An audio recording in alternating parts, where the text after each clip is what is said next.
Hi students, this is Alex here. இந்த ப்ராப்ளத்தில் பார்த்தீங்கன்னா a sample of 125 dry battery cells tested to find the length of the life produce the following result.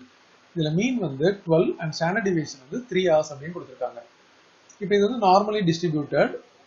இப்போ what percentage of the battery cells are expected to have life more than 13 hours அப்படின்னு கேட்டிருக்காங்க. So இதில் percentage கேட்டிருக்காங்க.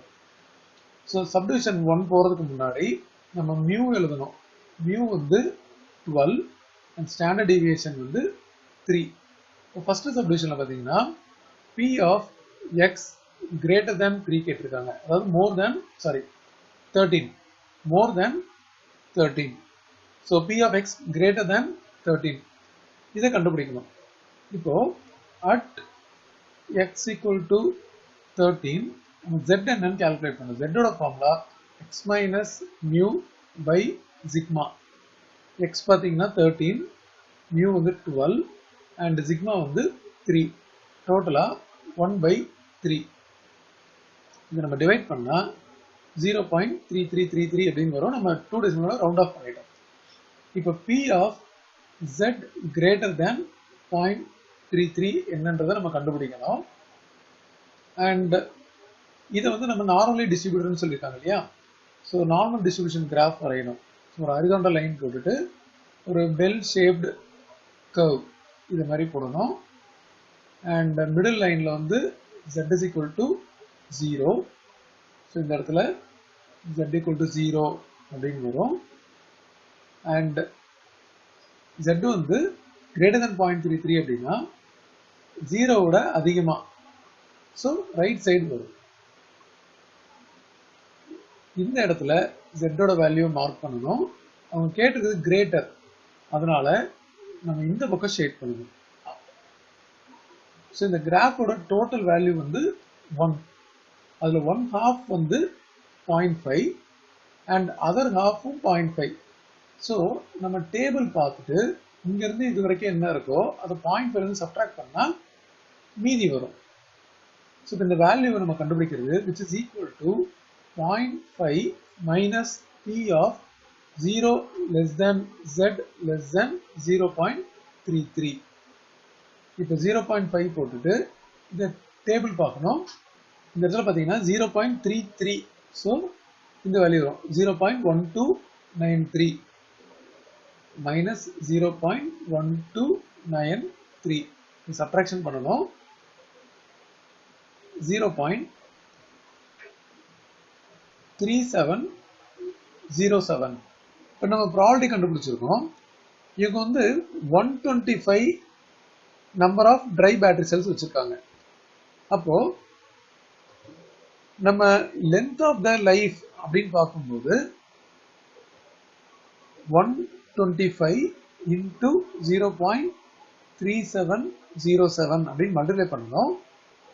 இதோட value 46.3375 வந்திருக்கு. So இதை பர்சன்டேஜில் கொடுக்கும்போது 46.34% அப்படின்னு கொடுக்கணும். அடுத்தது சப்டிவிஷன் 2 பார்த்தீங்கன்னா நமக்கு வந்து less than 5 hours கேட்டிருக்காங்க. ஸோ சப்டிவிஷன் 2 அப்படின்னு இங்கே போட்டுக்கலாம். less than 5 அப்படின்னும் போது p of x less than 5. But இது வந்து நம்ம z-ஆ மாற்றணும். So at x equal to 5, z equal to x minus mu by sigma.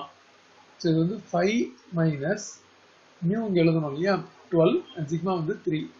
So 12 divided by 3. இது மைனஸ் 7/3. இங்கே டிவைட் பண்ணால் மைனஸ் 2.33. இப்போ p of z less than minus 2.33 என்னன்றதை நம்ம கண்டுபிடிக்கணும். ஸோ மறுபடியும் இதுக்கு தனியாக ஒரு டயக்ராம் வரையணும். ஸோ நார்மலி டிஸ்ட்ரிபியூட்டட், அதனால ஒரு பெல் ஷேப்டு கர்வ் வரையணும். அண்ட் இந்த middle line z equal to 0 அப்படின்றத மார்க் பண்ணணும். அண்ட் z-ஓட வேல்யூ மைனஸ் 2.33 அப்படின்னா ரஃப்லி இந்த இடத்துல இருக்கும். Left side minus 2.33. ஸோ இவங்க வந்து இதோட லெஸ் தேன் அப்படின்னு கேட்டிருக்காங்க. ஸோ லெஸ் தேன் அப்படின்னும் போது நம்மளோட ஷேடிங் ரீஜன் பார்த்தீங்கன்னா தேவையான ரீஜன் இந்த பக்கம் இருக்கு. ஸோ இதை கண்டுபிடிக்கிறதுக்கு நம்ம என்ன பண்ணலாம் அப்படின்னா டேபிள்ல இருந்து இதுல இருந்து இது வரைக்கும் எவ்வளோன்னு பார்க்கணும். இதோட வேல்யூ பார்த்தீங்கன்னா 0.5 வரும். ஏன்னா டோட்டல் கிராஃபோட வேல்யூ வந்து 1, இது 0.5, இது 0.5. ஸோ இந்த வேல்யூ வேணும் அப்படின்னா நம்ம 0.5ல இருந்து நம்ம P of -2.33 less than Z less than 0 இந்த வேல்யூ சப்ட்ராக்ஷன் பண்ணலாம். ஸோ இப்போ நம்ம டேபிள்ல இருந்து 2.33 இது பார்த்தீங்கன்னா 2.3 இங்க இருக்கு, 0.4901 0.4901 இது ஆஃப்டர் சப்ட்ராக்ஷன் 0.0099. பட் இந்த வேல்யூவை நம்ம என்ன பண்ணுவோம்னா total number of dry battery cells number கொடுத்துருந்தாங்க 125 இதால மல்டிப்ளை பண்ணணும். ஸோ ப்ராபர்ட்டி இருக்கு இன்ட்டு 125 மல்டிப்ளை பண்ணும்போது நமக்கு கிடைக்கிற வேல்யூ 1.2375. இதை ரவுண்ட் ஆஃப் பண்ணி பெர்சன்டேஜில் எழுதும்போது 1.24%. அடுத்த சப்டிவிஷன் பார்த்தீங்கன்னா நமக்கு வந்து பிட்வீன் அப்படின்னு கொடுத்துட்டு 9 and 14 hours அப்படின்னு கேட்டிருக்காங்க. ஸோ பிட்வீன் 9 and 14 hours அப்படின்றத வந்து நம்ம P of 9 less than x less than 14 அப்படின்னு எடுத்துக்கணும். And at x equal to 9 z equal to x minus mu by sigma. So இது வந்து 9 minus 12 by 3 இது பார்த்தீங்கன்னா minus 3 by 3 which is minus 1. அதே மாதிரி at x equal to 14 அப்போ z கண்டுபிடிக்கும் போது x வந்து 14 minus 12 divided by 3.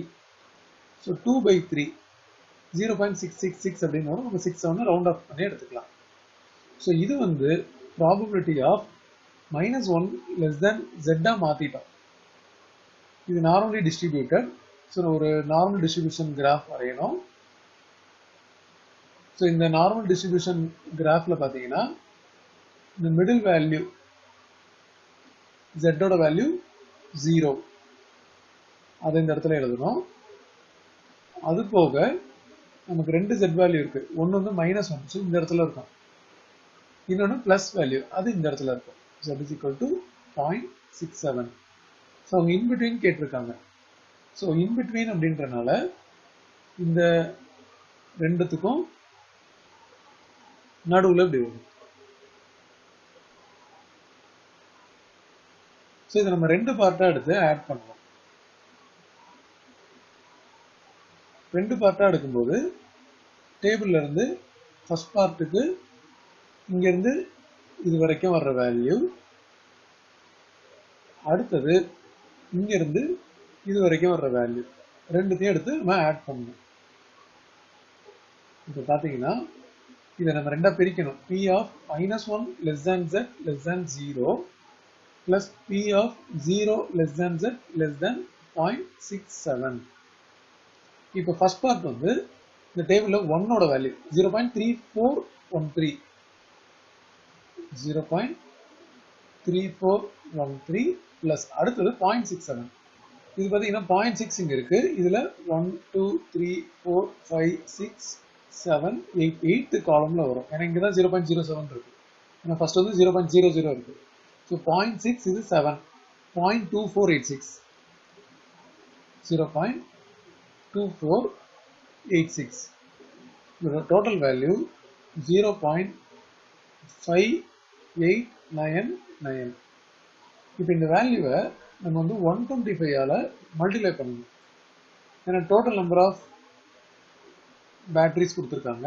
மல்டிப்ளை பண்ணால் நமக்கு கிடைக்கிறது 73.7375.